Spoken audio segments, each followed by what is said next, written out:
Ḥayy ibn Yaqẓān by Ibn Tufayl.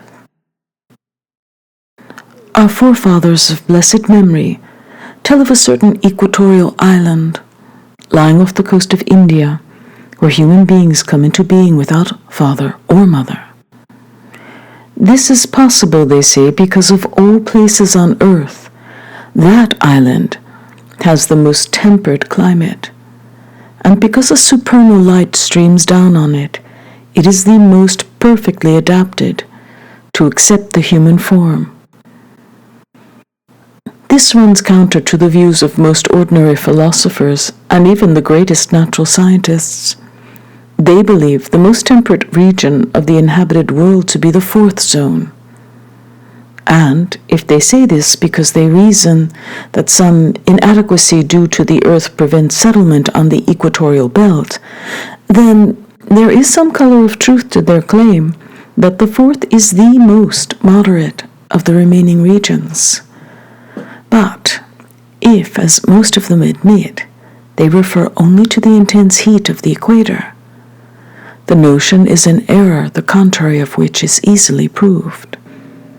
For it is a demonstrated principle of physical science that heat is generated only by motion, contact with hot bodies, or radiation of light.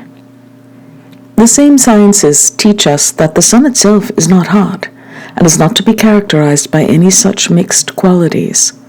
Likewise, they teach that it is the highly reflective bodies, not the transparent ones, that take up light best. Next are opaque, non-reflecting bodies. But transparent bodies with no trace of opacity do not take on light at all. The foregoing point was proved by Avicenna, using an argument which was his original work. His predecessors do not have it. If these premises are sound, they imply that the sun does not warm earth the way bodies warm each other, by conduction, because in itself the sun is not hot. Nor is the earth warmed by motion, since it is stationary and in the same position at sunrise as at sunset, although warming and cooling are apparent at these times. Nor does the sun first warm the air and then the earth by convection. How could it? Since we find that when it's hot, the air close to the earth is much hotter than that higher up. The only alternative is that the sun warms the earth by radiation of light. Heat invariably follows light. If focused in a burning mirror, light will even set things on fire.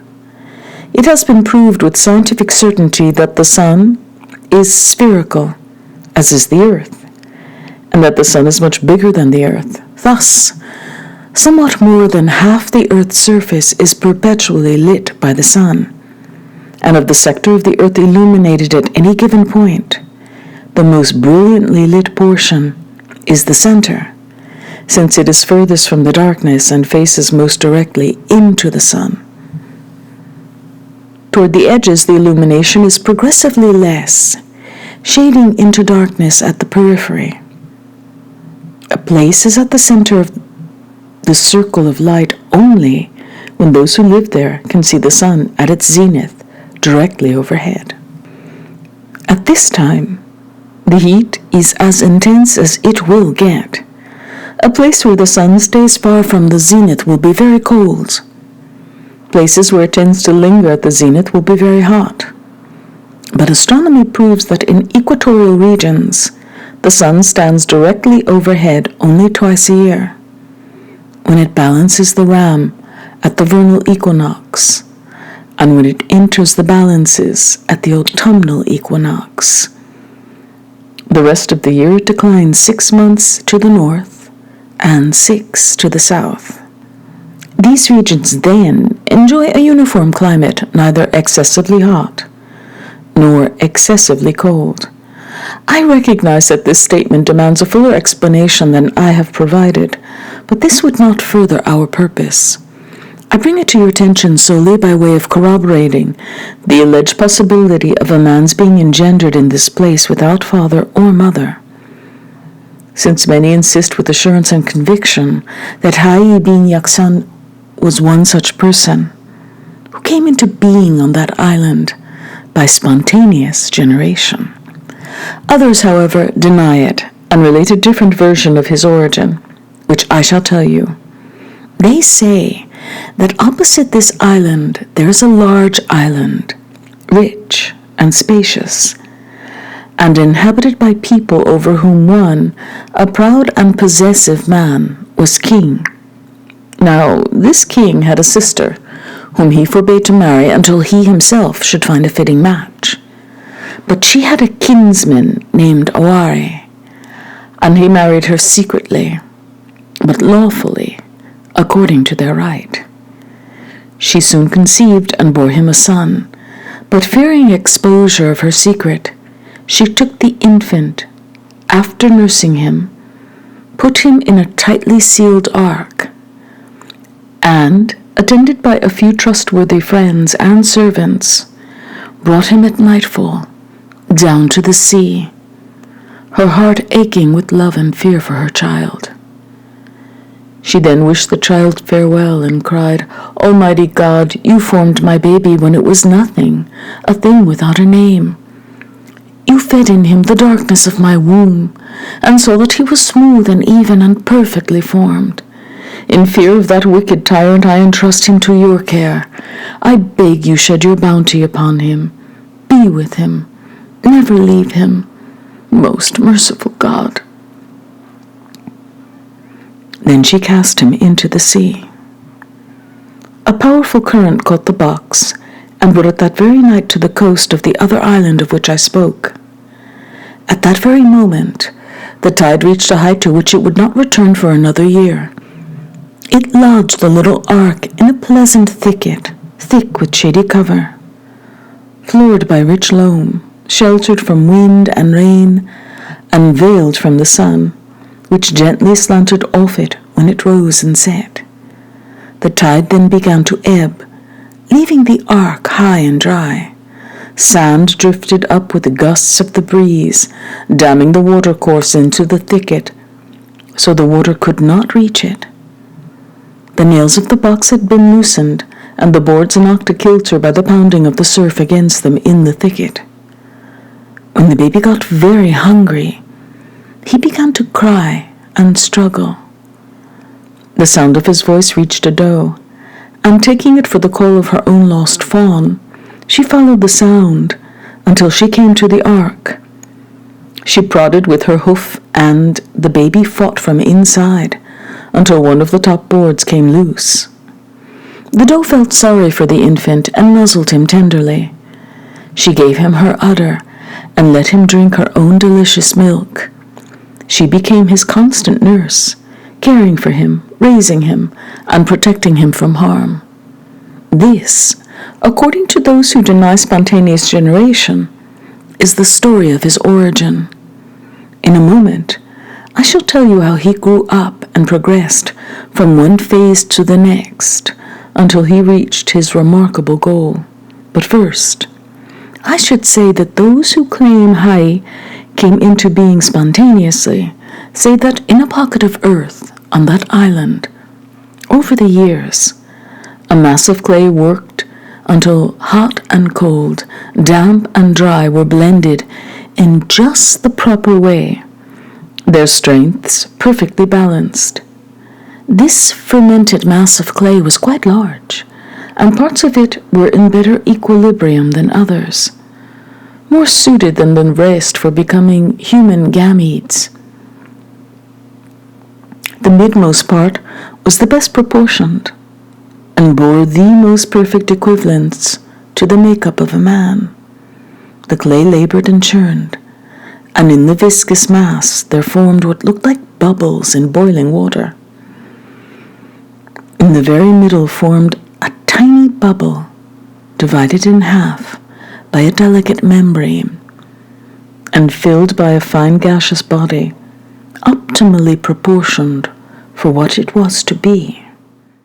With it at that moment, join the spirit which is God's in a bond virtually indissoluble, not only in the purview of the senses, but also in that of the mind, for it should be clear that this spirit emanates continuously from God. Glory be to Him. It is analogous to the sunlight that constantly floods the earth. Some objects, like transparent air, are not lit by it at all. Others, opaque but not shiny, are lit partially, differing in color according to their different receptivities. Still others, polished bodies such as mirrors, take up light maximally. And if these mirrors have a certain concave form, fires start in them from the concentrated rays of light. The same holds for the spirit which flows eternally from God's word to all that is. Some beings, lacking any aptitude to receive it, show no trace of it. These, corresponding to the air of the analogy, are the lifeless, inanimate objects. Others, that is, plant species, show its influence to varying degrees in proportion to their capacities. They are analogous to opaque objects. Still others show its impact greatly. These are animal species, and they correspond to the shiny objects of the analogy. The most reflective body, far outshining all others, is the one that mirrors in itself the image and pattern of the sun. In the same way with animals, the one that best takes on the spirit in himself and is formed and modeled in its pattern is man. There is reference to this in the words of the prophet. God bless him and grant him peace. God created Adam in his own image. If this image grows so strong in a man that its reality eclipses all other forms, the splendor of its light setting afire all it apprehends so that it alone remains, then it is like the mirror reflecting on itself, burning everything else. This happens only to prophets, the blessings of God upon them. But all this will be made clear in due course. Let us return to the story that they tell of his creation. They say, when this spirit was linked with that chamber, all the powers of the latter submitted totally to it, bowing to its sway according to God's command. Then opposite this chamber, a second bubble formed, divided into 3 chambers, separated by thin membranes, and joined by tiny ducts. This also was filled by gaseous material, like that which filled the first, only not as fine. And these 3 sacs, partitioned within one, lodged some of the powers that had subordinated themselves to the spirit, entrusted with its preservation and care, and with relaying to this first spirit, linked with the first chamber, all their experiences, from the subtlest to the most magnificent. Next, to the first, opposite the second, a third bubble formed, filled with its own gaseous matter, denser than either of the others, and with its own set of subordinate faculties, devoted to the protection and sustenance of the spirit. These chambers, first, second, and third, in the order I have given, were the first to be created in that working mass of clay. Although they all depend on each other, the dependence of the first on the other 2 is its need for service. But their dependence on the first is the reliance of the led on their leader, or the controlled on what controls them. Still, the second and third in their own right are masters, not servants, of all the organs formed after them. And the second has a fuller share of rule than the third. The first has the conical shape of a flame, since it is linked to the spirit and burns with the spirit's heat. The dense matter by which it was enclosed took on the same shape. It developed into solid flesh and was in turn covered by a protective envelope of skin. The whole organ is what we call the heart. To survive, the heart needed to be fed and maintained to replenish the juices which constantly broke down in the terrific heat. It also needed a sense of what was good and bad for it, so it would be drawn to the one and reject the other. The first need was delegated to one organ with powers designed to serve that need, and its second to another. Sensation was in charge of the brain and nutrition of the liver. Each depends on the heart, not only because its heat keeps them alive, but also because their specialized powers originate there. Meanwhile, ducts and passages were woven between them and the heart, some wider than others, depending on the need. These were the veins and arteries. So, neglecting nothing, they go on to describe the whole anatomy and all the organs as physiologists describe the formation of a fetus in the womb, up to the termination of the development process when all the parts were fully formed and the embryo was ready to be born. In accounting for the success of this metamorphosis, they rely heavily on their mass of fermenting clay and on its suitability to be formed into all the protective membranes and the like, which would be needed in the forming of a man. When the embryo was ready, these coverings were slowed off as if in labor, and the clay, which had already begun to dry, cracked open. His food supply thus vanishing, the newborn infant got hungrier and hungrier and began to cry, whereupon the doe with the lost fawn responded. From this point on, both factions give interchangeable versions of his upbringing. They agree that the doe that cared for him was richly pastured, so she was fat and had plenty of milk to give the baby the best possible nourishment. She stayed with him, leaving only when necessary to graze. The baby grew so fond of her he would cry if she were late, and then she would come rushing back. There were no beasts of prey on the island, so the child grew, nourished by mother doe's milk, until he was 2 years old. By then, he'd learned to walk, and having his teeth, he took to following the doe on her foraging expeditions.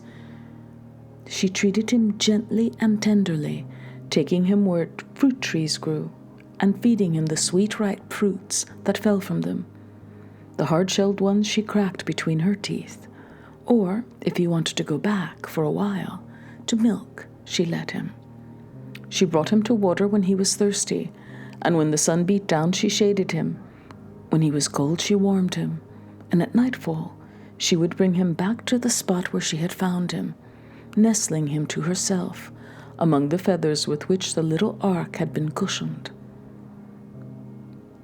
When they went out to forage and came back to rest, they were accompanied by a troop of deer that went along to graze and stayed the night near where they slept. Thus, the child lived among the deer, imitating their call so well that eventually his voice and theirs could hardly be distinguished. In the same way, he imitated all the bird calls and animal cries he heard with amazing accuracy, but most often he would mimic the calls of the deer for alarm, courtship, summons, or defense. For animals have different cries for these different contingencies. The animals were used to him, and he was used to them, so they were not afraid of each other. Hayy discovered in himself an aversion toward some things and an attraction to others, even after the things themselves were no longer objects of his immediate experience, for their images were fixed in his mind. He observed the animals from this perspective and saw how they were clothed in fur, hair, or feathers, how swiftly they could run, how fiercely they could fight, and what apt weapons they had for defense against any attacker: horns, tusks, hooves, spurs, and claws. Then he looked back at himself and realized how naked and defenseless he was. He was a weak runner and not a good fighter. When the animals grappled with him for a piece of fruit, they usually wrested it from him and got away with it. He could not defend himself or even run away. Ḥayy saw the fawns in his age sprout horns from nowhere and grow strong and swift. But in himself he could discover no such change. He wondered about this but could not fathom the cause. No maimed or deformed animal he could find was at all like himself. All other animals, he observed, had covered outlets for their bodily wastes, the solid by a tail, the liquid by fur, or the like. And the fact that the private parts of an animal were better concealed than his own disturbed him greatly and made him very unhappy. When he was nearly 7 and had finally lost hope of making up the deficiencies which so disturbed him, he took some broad leaves from a tree and put them on, front and back. Then, out of plates of palms and grass, he made something like a belt about his middle and fastened his leaves to it. But he had hardly worn it at all when the leaves withered and dried and one by one fell out. So he had constantly to get new ones and work them in with the old in the bundles. This might make it hold up a while longer, but still, it lasted only a very short time. He got some good sticks from a tree, balanced the shafts and sharpened the points. These he would brandish at the animals that menaced him. He could now attack the weaker ones and hold his own against the stronger. His self-esteem rose a bit as he observed how superior his hands were to those of an animal. They enabled him to cover his nakedness and to make sticks for self-defense, so he no longer needed natural weapons or the tail he had longed for. All the while, he was growing, and soon he was 7. The chore of getting new leaves to cover himself was taking too long, and he had an urge to get the tail of some dead animal and fasten that on instead. But he had noticed that the living wildlife shunned the bodies of the dead and fled from them, so he could not go ahead with his plan until one day he came upon a dead eagle. Seeing that the animals had no aversion to it, he snatched the opportunity to put his idea into effect. Boldly taking hold of the eagle, Ḥayy cut off the wings and tail just as they were, all in one piece. He stretched out the wings and smoothed down the feathers, stripped off the remaining skin, split it in half, tying it about his middle, hanging down, half in front and half behind. The tail he threw across his back, and he fastened the wings to his arms. Thus, he got a fine covering that not only kept him warm, but also so terrified the animals that not one of them would fight with him or get in his way. In fact, none would come near him except the doe that had nursed and raised him. She was inseparable from him, and he from her. When she grew old and weak, he would lead her to rich pastures and gather sweet fruits to feed her. Even so, weakness and emaciation gradually tightened their hold, and finally death overtook her. All her movements and bodily functions came to a standstill. When the boy saw her in such a state, he was beside himself with grief. His soul seemed to overflow with sorrow. He tried to call her with the call she always answered, shouted as loud as he could, but saw not the faintest flicker of life. He peered into her eyes and ears, but no damage was apparent. In the same way he examined all her parts, but could find nothing wrong with any of them. He hoped to discover the place where she was hurt, so he could take away the hurt and allow her to recover, but he could not even make a start. He was powerless. What made him think there was something he could take away was his own past experience. He knew that when he shut his eyes or covered them, he saw nothing until the obstruction was removed. If he stopped his ears with his fingers, he could not hear until the obstacle was gone, and if he held his nose, he would smell nothing until the passageway was clear again. These observations led him to believe that not only his senses, but every one of his other bodily functions was liable to obstructions that might block its work. When the block was removed, it would return to its normal functioning.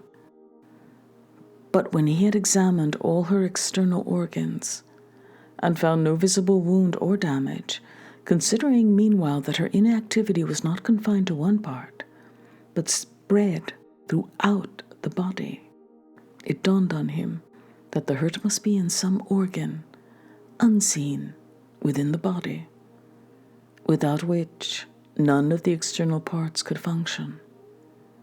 When that organ had been hurt, the harm was general. No part of the body could carry on its work. Ḥayy hoped that he could find that organ and remove whatever had lodged in it. It would revert to normal, its benefits would once more flow to the rest of the body, and all the bodily functions would resume. He had observed in the past that the parts of animals' dead bodies were solid, having no hollows except those of the head, chest, and abdomen. He felt certain that the vital organ he was looking for must occupy one of these three cavities, and it seemed to him, most likely by far, that it be in the central of the three. Surely it had to be centrally located, since all the other organs were equally dependent on it. Besides, in his own case, he could feel what must be such an organ in his breast. He could restrict the action of his other organs, hands, feet, eyes, nose, and ears. He could lose these parts and conceivably get along without them. Conceivably, he could get along without his head. But when he thought of whatever it was he could feel in his breast, he could not conceive of living for an instant without it. For this reason, in fact, when fighting with animals, he had always been especially careful to protect his breast from their horns, because he could feel that there was something there. Certain that the organ where the hurt had settled must be in her breast, he decided to search for and examine it. Perhaps he would be able to get a hold of the hurt and remove it.